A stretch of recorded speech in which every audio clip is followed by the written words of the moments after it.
mga kuy, mo'y problema sa ako ang inverter, no.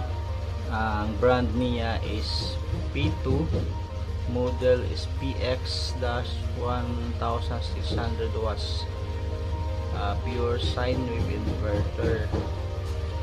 Naka standby siya, musiro ang iyahang output voltage, pero naman siya input na niya sa ako ang output.